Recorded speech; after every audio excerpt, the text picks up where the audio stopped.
What is going on, everybody? This is SCPCRNP, aka Lack-a-Lippers, and I hope you're doing well tonight on a Thursday. Okay, I am recovering, and I forgot my water, so that might be a problem. But I do want to thank you for showing up. We are continuing a reaction series that we do this twice a week. This is the most fun that I have. if you joined us Tuesday night, we actually caught up with the Weekend Collapsible, which was the review of last week's SCP articles, all that were successfully posted to the SCP Wiki. And we had to do that because of a lot of reasons. Just wasn't going to work out. I was sick. Even if I wasn't sick, my power was out actually that night, so didn't have the option to cast. And we should be back on track tomorrow night. We should be doing that same show and cover all of the new articles on the SCP Wiki, which is just a tremendous amount of work, and obviously is not as laid back and fun as this is for me. This is my favorite thing to do by far. So without further ado, let's kind of pick up with what we were looking at last time we were together, which was I think a few weeks ago, I guess. We were listening to this guy. Let's see if I can do this.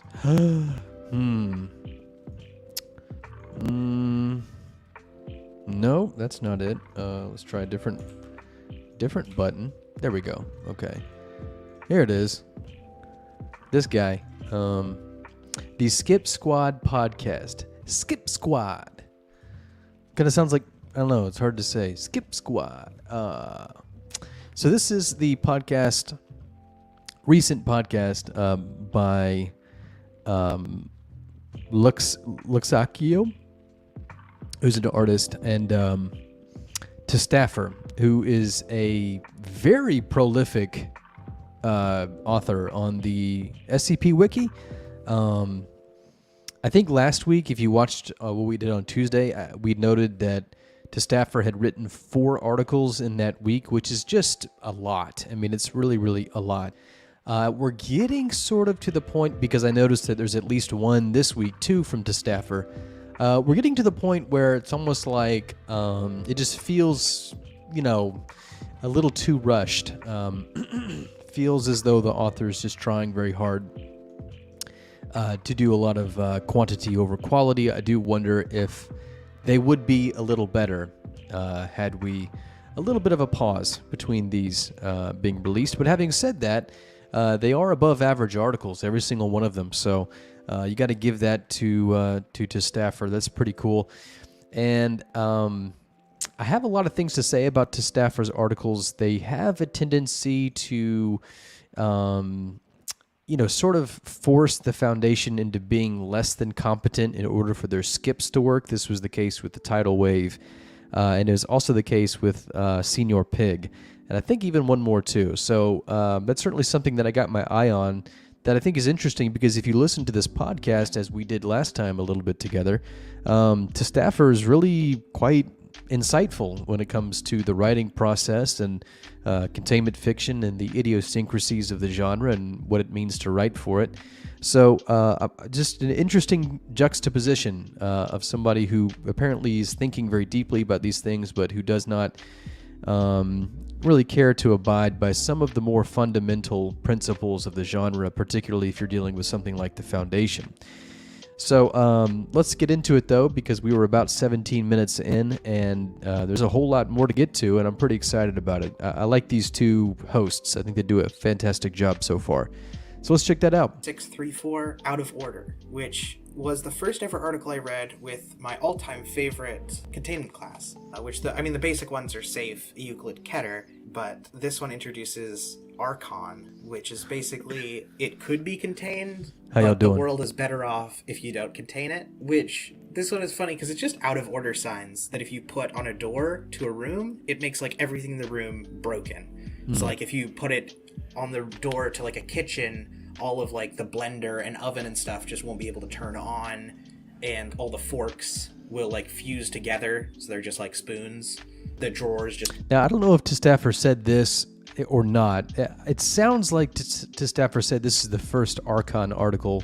I don't know if that's true. Maybe to Staffer just meant that this is the first Archon article that to Staffer saw. Maybe that's what's up. I would be surprised if this was the first one. But having said that, this is... Sorry about the coughing. There's really nothing I can do for it. Malice Afterthought, which I've mentioned, I think, on this show before, as one of my favorite authors by far. It's not even close. Not to say a lesser known author, certainly a well-known author. I would say nothing like a household name, no huge brand name recognition here, but just really, really excellent work by Malice Afterthought. Always highly conceptual, and it sounds like this one is no exception. Kind of won't open anymore. They're fused shut. They're just solid wood and stuff like that. Or like in a bedroom, the blanket and mattress will turn to like a stone-like material, and like all the clothes in the dresser will become like tattered and stuff. But the way they found all of these out of order signs were that they were on the inside of a stone door on these like stone obelisks all over the world. There was 365 of them facing towards just the outside of the area around the obelisk. And when they took down the 365th, the world just, I guess, started working. And that caused like an end of the world scenario where the world just started like actually functioning, because apparently the world that humans can exist in is a broken world. And so it like started functioning so well that like time kind of looped in on itself and we came back. And this time we had that knowledge. They were like, okay, just don't take down any of the signs. Just leave them. Yeah, this is one of the best ending sentences to any SCP I've read recently, that's for sure. It is considered in the Foundation's best interests to ensure that the universe as a whole remains non-functional. That's just really, really good. Great ending sentence. And Malice was really good about this kind of stuff. Malice was really good at... It's like a... When I think about Malice, I think about like... this is going to sound kind of a weird analogy. I don't mean this in an unflattering way, of course, but it reminds me of like a drug dog, or like a bomb-sniffing dog. Like that's kind of how sharp Malice Afterthought's nose was or is, I guess, for where to take the anomaly, the best place to take the anomaly to. And, these are, once again, highly conceptual, very abstract concepts typically that this author works with. And so that's really, really difficult to do, to take something that's a little nebulous of an idea and find a landing strip for it that's just perfect touchdown, just perfect landing, perfect amount of solidity that the abstract idea comes into contact with and kind of skirts with, to an ending that's satisfying. And this is no exception. Just a wonderful way to tie that back into a larger point. Just a master at doing that. Leave him in those obelisks. Let's leave our world broken, because that's the only way humanity can survive. But yeah, let's just keep it broke. I love that. What the heck? Yeah, and that's Archon for you. Is just don't touch this or the world is gonna end. Kind of similar are those tropes that are like, yeah, this is what would be considered better, but we don't like it, so let's just like not. Or whatever misconstrued version of this is better it might entail. There's so many good ones out there that'll introduce like, oh yeah, this is heaven, and then the Foundation is like, no. We don't want that. We'll pick a better one, thank you. Yeah, let's just ignore heaven for now. My whole family got COVID. It just wrecked us. The whole family, including like our newborn. He's like 3 months old. It was really scary. Heaven seems too magical. We're all fine. Thanks. Yeah, I feel like that like articles like that kind of make me question, at what point is the Foundation really documenting things that are anomalous, right? Because if you think about it, anything new that was not discovered before, they basically label an anomaly. And some of them make sense. Isn't there a 001 about that, though? I thought there was a 001 called, like, normalcy or whatever, that's, like, a list of things they consider normal, and it has been updated multiple times. Yeah, that's, Wrong John Silver's. With stuff they first considered anomalous, but have now put into normalcy. There is. And that is the stuff I really like, but I also love the opposite, where people will be like, oh, this, and there's been a few things that are like, like that, which, in a way, you could consider maybe that was meant to be there. It's like stuff like the heaven or hell or like better versions of the world or how the world ends and stuff like that. And they're like, this is an anomaly. And it's like, in theory, it's not. Oh, actually, I'd like to do just one more of mine in a row. Of course. Okay. Skipping ahead to my, what is this? My sixth favorite, which is...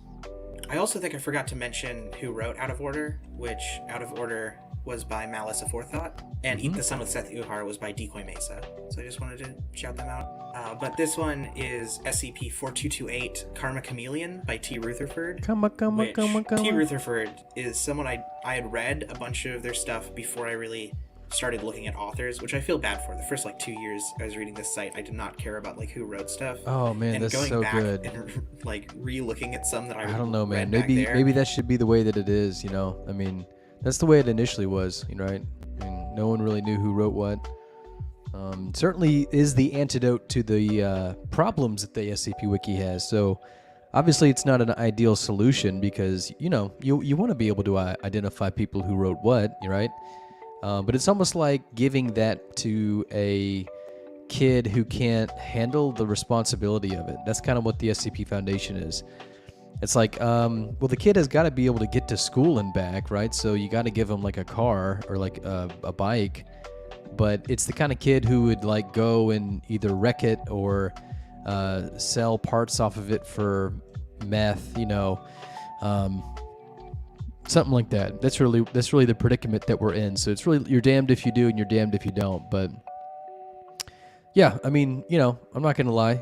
Sometimes I fantasize about the SCP Wiki not having any authors whatsoever identifiable on it, and there's something to that. It's like that Christian value of anonymity when you're donating something. There's a part of that some portions of the SCP Wiki could benefit from and need to get back to, because there's just entirely too emphasized of a me culture.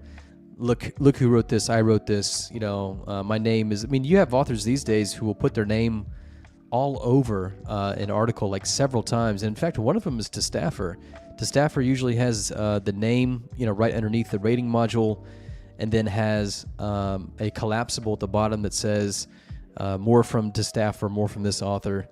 And for some reason, To Staffer has this thing going on where they have the word porridge next to that link at the bottom. I don't understand what that's for. But once again, it's just, the branding, the self-branding, the catchphrasing, the digital signature equivalent of catchphrases is getting totally out of hand. When you click To Staffer's more works at the bottom of his articles, I assume the pronouns are he. Please correct me if that's not right. There's also a link to this podcast, and there's also a link to his author page. And so it's just a little bit overkill, but that's just what people do these days. They can't help themselves. It's almost like giving a kid, some candy or something. They're just, what are they going to do with it but stuff their face, right? So, I think a little bit of restraint would suit the SCP better, not only just when it comes to the reputation that they have now as a highly aggrandizing place to go, really attracting, I think, the people who are writing for the worst reasons. But, what can you do? It's funny how, a bunch of the stuff that I love is by, specific authors, and T. Rutherford has, 5 articles that I absolutely adore. Yeah, T. Rutherford is really good. Really, really good. I don't think I've read this one. But yeah, everything that I've ever read of T. Rutherford was outstandingly good. Way better than most people. But 4228, Karma Chameleon, is about a set of lost VHS tapes of this old kids show called Karma Chameleon that's kind of a paper cutouts style animated show about Karma Chameleon and their adventures in the colorful forest. 2.5D style. Mm-hmm. And each episode removes something about your dreams. But the things that they remove are things that us personally in the real world don't have in our dreams. For instance... Existence. Take your time. I can't remember. Oh, here, these ones. Subjects can no longer create heat or cold or any kinetic sensation during dreams. Mm-hmm. Subjects can no longer freely manipulate the landscape of their dreams, which some people can with lucid dreaming. Mm-hmm. But a majority of people, personally, I can't. I've never been able to do that. Always been very envious, but I'm also very scared of it because, to me, being asleep is the distinction between conscious control and not conscious control. That's like what sleeping is. So if you get rid of that, like, how is there a distinction anymore? Like, how do you wake up? That's just kind of scary to me. Easily manipulate my surroundings in a dream. So they're all like things we can't do. And at the end of it, there's like an addendum where you like put in your security credentials as being 054. And then there's a big series of notes from 054 about how these did actually get out. And so dreaming as we know it today is anomalous because we've already been affected by this widespread show. So the dreams that we have now are way worse and less than the dreams that we had before this happened. But since it got so widespread, they just decided to make that what normal dreaming is like. And so it's weird that when you type in your your O5 credentials, the document you get is like, it still has expungements in it. I just always think that's funny. And I don't know if that works, but I mean, hey. I guess they keep things from 05, but I guess the question is, who is they? I don't know. And then, I'm not going to comment on this because, typically I like to read before it's just not a good idea to listen to staffer talk about it and then count myself informed, obviously. But, it's hard for me, in my opinion, to come across an article that like retcons something that's normal, like dreaming, and make it into something like super anomalous, or at least having been something super anomalous. Speaking of Wrong John Silver does a really good job of this. Very famous SCP in Series 4 that sort of does that with how you sort of jolt and jerk in your sleep sometimes when you're trying to fall asleep, as if you're falling. That's a really good example of it. Most of the time, though, I think it's not easy to do. I'll say that. The lucid dreamers in the real world are just people who weren't affected by this SCP and haven't had it spread to them. That is so cool. See, that's like the type of stuff that I was talking about. It's like, it's so good. Yeah. I especially love when things can leak into the real world, so that way it feels a little like, Yeah, that's a gimmick for a couple SCPs. It's called some type of protocol. I can't remember what the protocol is called, but like there's a couple. Like another one is why photos earlier in the past are black and white is because the world actually was black and white, and then there was an infection that caused color, and so now that's normalcy, even though technically us perceiving in color is anomalous. Yeah, I'd love to know the procedure that the staffer is talking about, because that would be very useful. To give something like that a term to refer to it with, because I agree. It's like, I like how the second image has more of them over there. Just kidding, there's more. Usually that's difficult to do, and I'm usually not a fan of that, but it can be done well. Thank God. And we were supposed to only ever see in black and white. Thank God that anomaly came and fucking saved us. Which is SCP-8900.-EX. Oh my God. Oh, okay. See, it's These linked are some to. good picks. My God. Yeah, it's linked What to. the heck? Yeah. Do you want to do your other one? I got you. The next one I have in line is... This one you might actually genuinely not know. I like to think this is probably my niche-ist one. 5923 by Grigory Karpin is an SCP article about this, like, rundown town. So, essentially, there's, like, this Great lady picture. in the Foundation, Wow. and she starts... I believe she's in the Foundation. It might be someone else. And she starts having these dreams about a place. Great picture. And it was known that other people had these dreams as well, but I know where it came from. And she decided it was kind of like this longing to be somewhere that she didn't know. She had a home that she could not reach. And she ends up finding it, and they find out that, like, something kind of happened there, and it's lonely because it's kind of it's been abandoned and it's in ruin. And the Foundation actually, like, fixes it up and gets people to move in so it isn't lonely anymore. But there's this whole aspect. So anytime I see like this, where it's basically poetry, I like to read it because, I like to see if the author can write good poetry. Now this one looks like it's a little different because it looks like it's by famed Turkish 20th century poet, this person. And so I imagine this is sort of like the germinal inspiration for the whole thing. You know, authors like to do that. Usually these days you see this in the author comment post when you go to the author comment. So, you know, I'd rather see it in the article because that's just oof.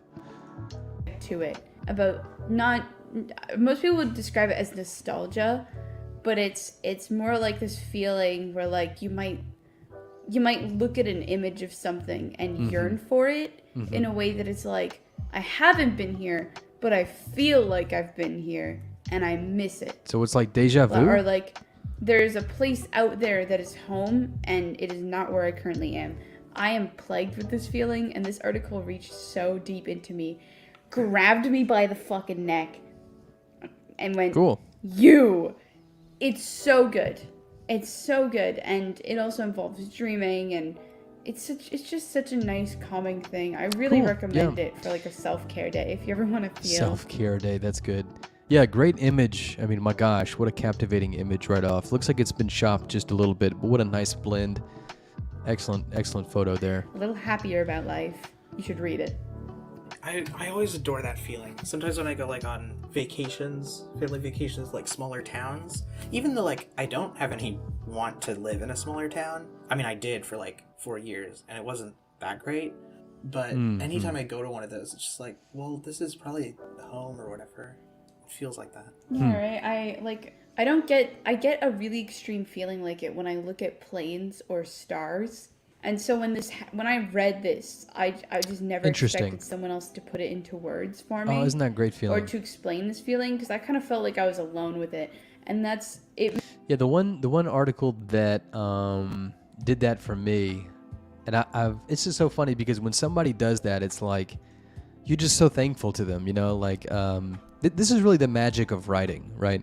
This is really why clinical writing is so impressive when someone can do it really well, is because, you know, well, I say clinical tone because I'm talking about like individual sentences that can do this really well. But it, as Lux is saying, it can also be applied to whole works.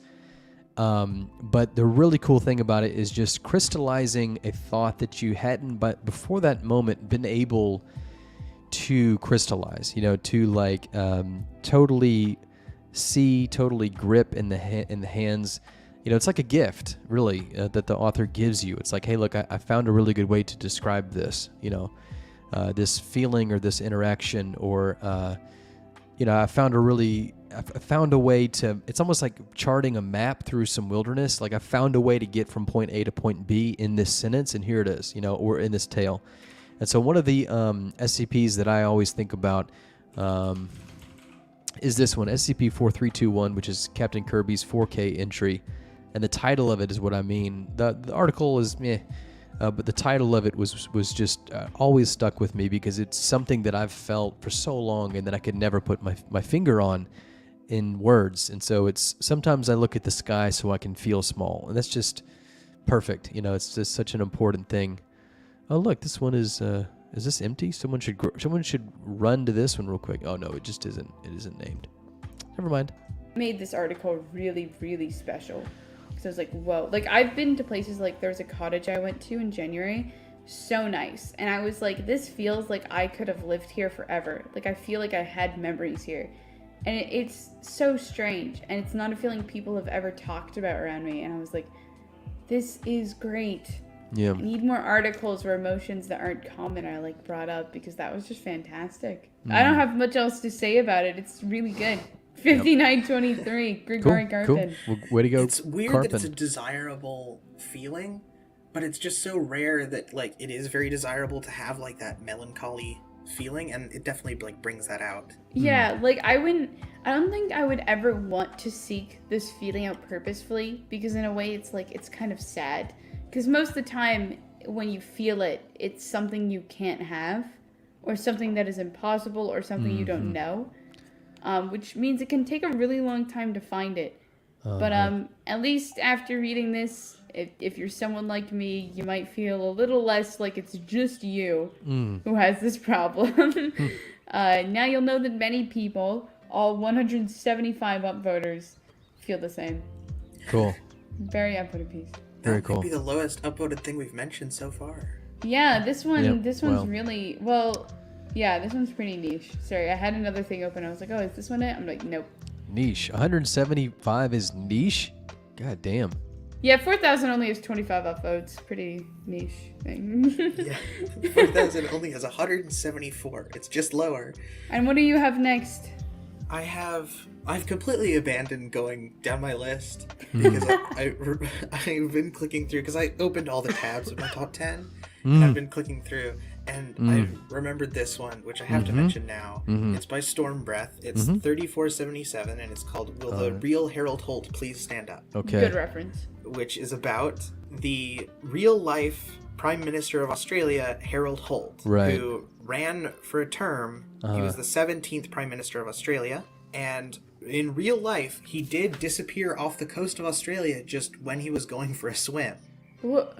And no one knows where he went. So It sounds like an assassination. Sounds like a pretty obvious cover job, for someone who didn't want this guy to do what he might be doing. Interesting. some people theorize like he was eaten by a Yeah, but Storm Breath is really, really good. Storm Breath is really good. Everybody knows that. Man, were they really doing this all the way back in Series 4? Or was this like a newer thing? Let's see. When was this posted? 2020? 17. Oh, God. I'm guessing that this was much later. Adding your name to it. Using new collapsible component. Yeah. Let's just view it from November 7th. Yeah, it looks like it wasn't there, I guess. I don't know. Anyways, yeah, Storm Breath really good. What was their article from recently? It was like a few weeks ago. SCP-62. It's like the Los Angeles Mimic. That's it. 6455. Wow, I got that totally wrong. Yeah, really, really good one. Really good one. Very impressed with Storm Breath. Never been hugely impressed with Storm Breath, but this one really, really, really impressed me. Really made Storm Breath his reputation as an author for me. Excellent article. shark or something, but just no one knows. He just kind of disappeared while he was the Prime Minister. And this takes that real life man and makes him an SCP that's 34 men who are all immortal. And the way they gain their immortality is different for each one, but all of them do become immortal through their anomalous means. Some examples of some of my favorites is one that's able to just like cut off his limbs and regrow them at the age when he disappeared. They'll become like that age of a thing. He also, one of them has a pocket watch that he can just rewind and he'll grow younger comparatively from the pocket watch, but he'll lose any memories from the time between those ages. So he also has a little notebook that he writes down any memories that he needs. There's two that are kind of like next to each other that are one went to the Sarkic cults and got like augmented so he'd live forever and be like a Sarkic being, and then also one that went to the Cogwork Orthodox Church and got like clockwork parts installed in him so he'd live forever, and those two are kind of rivals. Cool. And then the final one, -34, which is just constantly on fire. Yeah. And that somehow keeps him alive, and he's very charred, but you can still tell that he's Harold Holt, and he's said that if he ever goes out, he will just die. But he'll live forever while he's aflame. Does it hurt him? And it is 34 of them. Oh my god, imagine coming up with 34 ways for someone to be immortal. 34? Technically, when Stormbreath wrote it, he only wrote about 10 to 15. I see. But then someone else took it upon themselves to write a full document, which is a separate page. Yeah, you're that's right. a full document of all 34. Damn, that's crazy. 15 is still a lot. Yeah. This one's very special in my heart because it's how I got into writing for SCP. Wow. The first thing I ever wrote for SCP was a tale set in the Unhuman canon, which I don't think many people know about. It's a pretty new canon. It's still pretty small, but it's basically where like there was an apocalyptic event where anyone who is not anomalous, like any baseline humans, just disappeared off the face of the earth. And so now it's just like mystical people like mermaids or vampires or ghosts or liches and anyone who had like immortal powers or just like was anomalous. So all of the Harold Holts probably survived that. And so I have my first ever tale was little like vignettes of what different Harold Holts were doing in the Unhuman canon. Which Yeah, was there it very is fun right to there. write, and was what first got me into writing. Cool. So I really like this article. Way to go. Thank God the Harold Holtz wind won. Another kind of Interesting. aspect is like they all seem to not actually be Oh, the real Harold Elmo. Holt because they all like talk how you'd assume Harold Holt would respond to stuff. They don't like respond in their own ways. They respond how you'd expect Harold Holt to respond.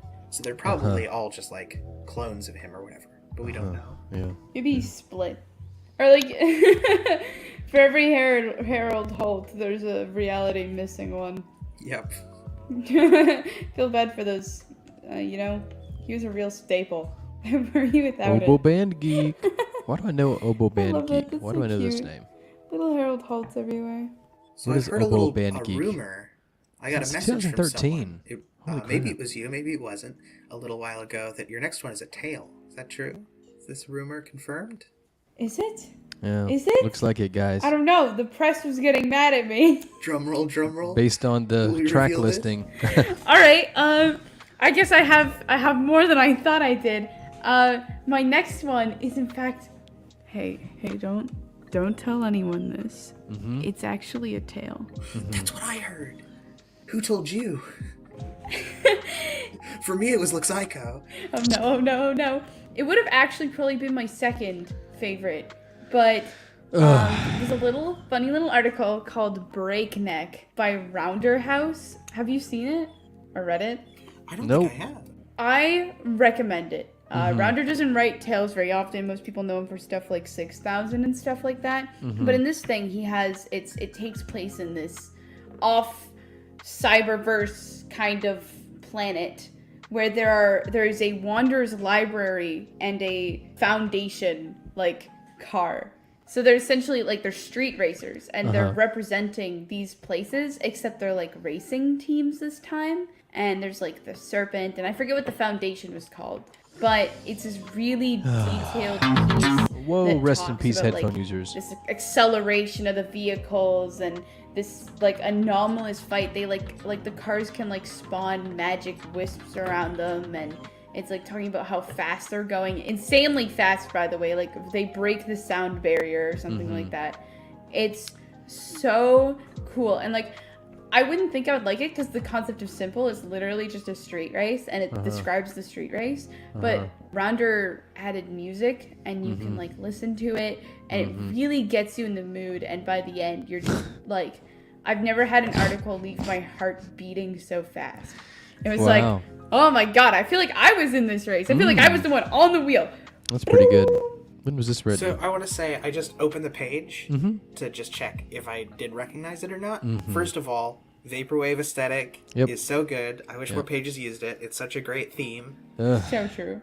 And then also the suggested reading music, which I've only seen on like 3 articles before, but it's always so fun to have like reading music to go along with an SCP. Right. I want to add one to more of mine, but I'm sometimes concerned about like CC by SA rules. I think I'm and gonna what might or might not speed be this allowed. up just a bit, so y'all. I don't. But I actually believe, it's funny you mentioned the theme, I'm pretty sure the reason Rounder, for the most part, wrote this article was because no one had written for the theme yet. If you actually go and try to find things with the theme, there's only like 2 things that use it, and one of them is an author page. Yeah, the only other thing I've seen use it is, well, I've seen 2 things. Technically, I've seen the page themes page, and then I've seen that author page, and that's about it, yeah. And then this one, yeah, so I think he wrote it, and I agree that it's such a beautiful theme, but it's so hard to find use for it, and I'm really glad someone like bought into that vaporwave aesthetic because it's amazing. Yeah, I it mean, also ended up giving away well, one of my favorite art pieces. Shout out to I mean, honestly, like a tale is where you use that. Like, I mean, I'm so glad that there is. I mean, it's so strange. Like, I would have thought if you would have shown me this theme and asked me whether or not there's an SCP document, in the database that the author thinks should look like this, I would have said, of course. I would have said, of course. And so maybe there is by the time that we're looking at this. I don't know, but yeah, a tale is just a great. Maybe, hopefully, the only place to use a theme like this. Aetherus. It was this very gorgeous piece of 2 cars racing, and it looks so good. It's pixel art. I love it. It's my background. Very simple one, but Cool. I would do anything for that tale, man. I would do anything. Cool. Speaking of tales by Rounder, one of my favorite tales is Do You Like Huey Lewis in the News? Which focuses on a character that I think has not been fleshed out nearly enough. I mean, this tale fleshes him out perfectly, but it's the owner of Ambrose Restaurants, Chaz Ambrose himself, creates a monthly newsletter to all of his employees, and over the course of those 12 newsletters, he descends into even more madness than he already is. Yep. Which the title reference is a reference to the movie American Psycho, which tells you about all you need to know about Chaz Ambrose, and it's very well done. I really like those like tales that are like kind of their own format, where it's just 12 newsletters and what Chaz writes in those newsletters. Brander makes some like really interesting tales that are not even close to the like SCPs he writes. Very different vibe, right? Like stuff like that. Oh, Cool. I think I started reading that one, but I don't know where I left off with it. I also love the Ambrose series. It's Food such a cool fact: GOI. I hope more cannibalism comes out has of a it, though, long 'cause it's not storied very history in popular. many global Yeah, cultures. the two different GUI formats for it are both very awesome, and I've read like everything from both of them. A lot of people like complain about the like menus that people have written for Ambrose because they're kind of the shotgun of anomalies approach, where like you throw out a bunch of different anomalies and hope at least one makes someone laugh or Sure, enjoy it sure. enough to upvote the article. Yep. But I've actually used it because I made an expansion for a card game, and I used those for like my SCP themed expansion. You could go to the different Ambrose restaurants and buy cards related to different dishes from those menus, and that was really fun creating all different like card effects from the menu items. I feel like this. That sounds so sick. Oh my I feel god. like this I love when podcast things inspire is. like I feel like it's lagging just a little bit. I mean, it's like showing somebody your favorite YouTube videos and stuff. I mean, you know, nothing against it, but just kind of like, you know, it's like, especially funny ones. You know, like, you know, are you really gonna think they're all that funny? I don't know. more artistic things. I feel like that's also a big hitter for all the things I've mentioned is the like what it inspires in me rather than just like, oh, I read this and it was written well. Because I have a long list of things that are just written well, but I have such a short list of things that made me sit there and go like, I need to write or draw or make something for this. I need to add to this or I need to speak about this. Yeah. Make such good stuff. Yeah, there's like those special things that like really make you like, well, I want to add to this, and that's like the main appeal of the SCP Foundation as a whole is you can think that and then just do it. 3477, I made a tale about Harold Holt. You just do it. You can just simply do it. Don't be afraid to absolutely tear apart the work of others. I don't mean that literally. And write your own stuff. Unless you're Cerastes. That's the big part of getting favorite articles is that you probably want to add to them. And you can. And if anyone tells you otherwise, strangle them. I only have one more thing left. I'll do one more, and then you can do your last one, and then we'll wrap up just talking about different SCPs that we like. Let's do it. My last favorite I have. Isn't that what y'all been doing the whole time, though? Just saying. I'll go with my headcanon for SCP-001, which is SCP-184, the Architect. Oh, I know this one really well. It's not a 001, but No.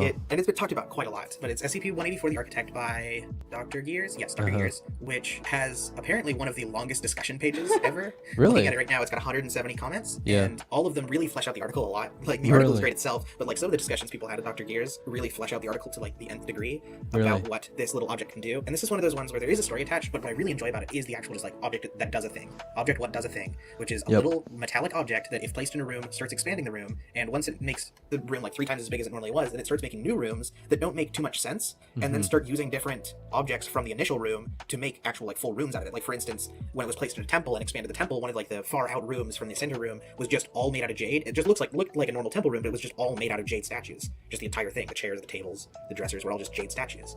Now it's capped on a pedestal outside is how they contain it, and it's not to be brought into any building because it'll expand the building. But the thing is, it's put outside, so theoretically it's expanding the universe, and that's why the universe is constantly expanding, is because we have this thing outside, and it's just constantly expanding the universe. So there's another tale kind of attached to it that's about people like flying out into the depths of space, and when they get out far Interesting. enough, some of the planets are just like, there's a planet entirely made out of stone, which is, okay, that's not an example because that's what... That's the planets are name made of this but- podcast. Take your time. but there's just like weird. That's what planets are just like. There's a planet entirely made out of stone, which is okay. That's not an example because that's what planets are made out of. But Take your time.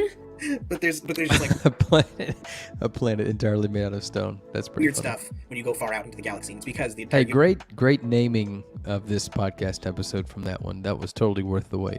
universe is created by 184, and so there's the sentiment that I really like, which is my headcanon, which is the best way to hide 001 is to put it as a regular SCP number. So 184 is my 001. I really loved The Architect, but when you were mentioning the planet, I like the thought of that. That's pretty cool. Does it work though? I mean,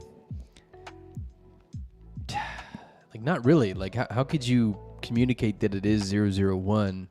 I guess you don't. I guess that's the point.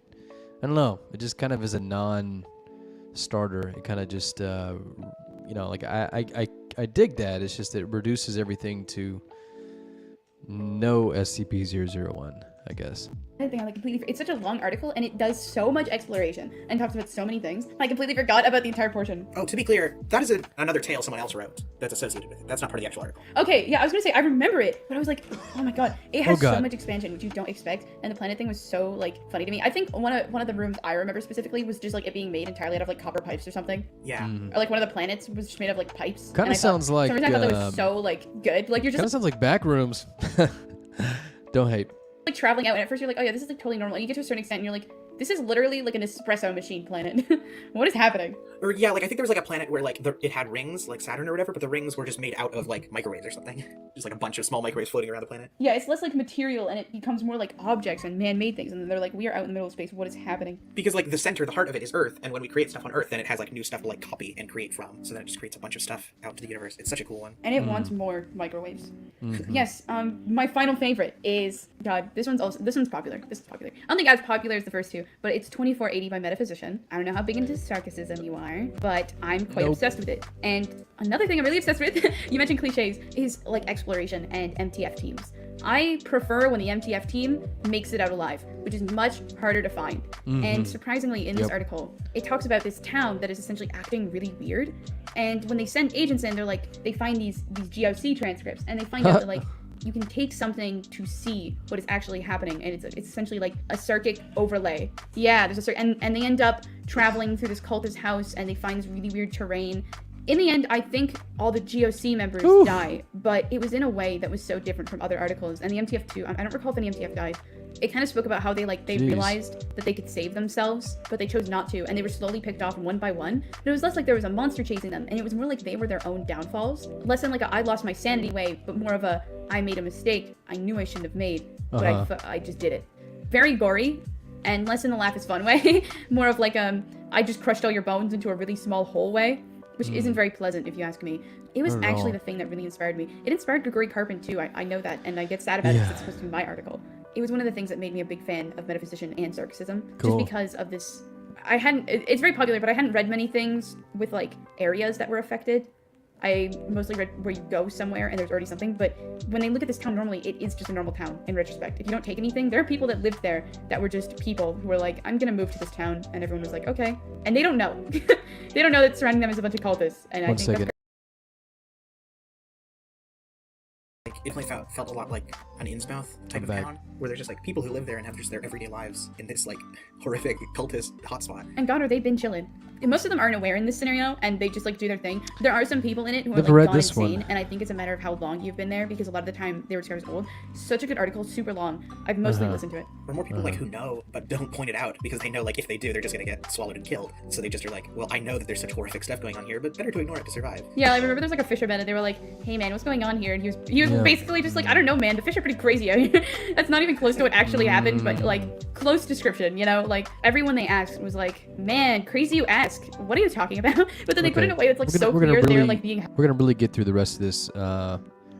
We'll be at about an hour when we finish this, as it is sped up. So let's just sit through it. Held hostage practically. They're like, funny you say that, huh? Why would there be a gun person in my head right now? And then the MTF would be like, why are you suggesting that? And they're like, what? So good. Love that concept. That's all of my favorites. I still have like 4 more, but I think that's good to wrap up for talking about favorites. Another thing I wanted to go over in this first episode is how we both found the SCP Foundation website. I'll let you go first. I just went. So I found it through Reddit, and I didn't get fully tricked into thinking it was a actual government thing. I think I found it back in 2016 or 2017 or so. But how I found it was a Reddit post that was like, what are some leaked government documents that are actually really interesting to read? And so I was like, well, it's not actually a leaked document, but there's some SCPs that are really cool. And the first one I ever read, which in retrospect I don't enjoy too much, but it's still very fun, is SCP-1171 Humans Go Home, which is about a suburban house where the windows are constantly fogged, and if Oh, you yeah. use your finger to draw out words on it, someone else will respond. Carbon-based And they're, like, apparently, monkeys this go home. tentacled monster being. He Yeah, this complains is a about pretty how, like, a human famous just moved one. in next door, and how he hates humans. He doesn't hate humans, he just can't take them. And it's kind Pretty of how it works for iconic. racism stuff. And I think it's very well done. Oh yeah, you love That has way more comments than the one we just saw with Dr. Gears.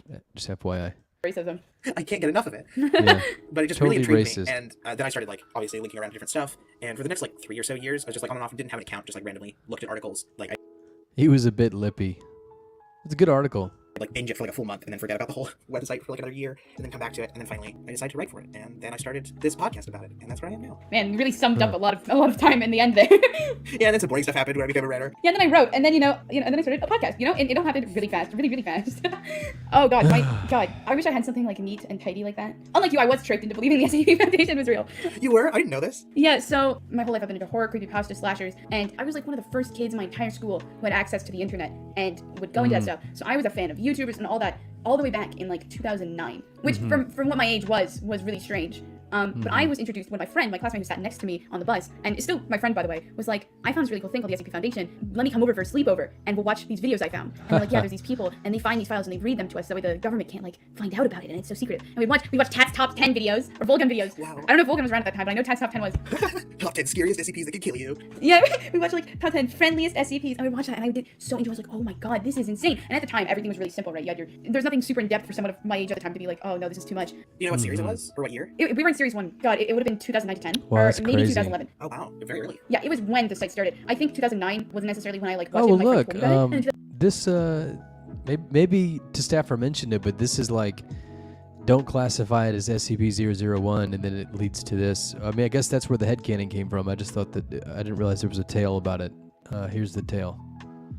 Cool. 2010, 2011 was when we started watching things up until 2012. They kind of weaned off of it, but I kind of stayed. And I remember that I really liked 049, which, yeah, no surprise, right? But he ended up becoming like an imaginary friend, and it was really weird. I would like talk to him as though he were there, and I was like, yeah, that's SCP-049. Don't mind him. I think I eventually like kind of got distracted by other things in life and kind of forgot about it. And then 2016 rolls around, and I'm thinking about it again, so I'm seeing videos, and I'm back in Creepypasta. I'm now modding Creepypasta server. Maybe not modding, I'm in Creepypasta servers, and I'm like, I really like this SCP stuff. I'm gonna join the site. So glad I knew the site, by the way. Back when I was a kid, I tried to call the fake SCP phone number. There was one. They're like, if you call it the SCP Foundation, will pick up. We started calling them, and I hung up, so I was too scared. Did you know there actually was someone who made an SCP-ARG, and they actually like used a phone number, and if you called it, it would, through like a series of things, would make you think you were actually calling like the SCP Foundation? That is so sick. I think it's Yeah, down now, but pretty cool. Yeah, like I think ours also had like an SCP Foundation like fake little thing. It was like really short. It was nothing big. I was just like, hang out. But yeah, in 2016, I was then like, I'm gonna join the site. I was about 11 years old, and if you don't know, 11-year-olds couldn't join the site.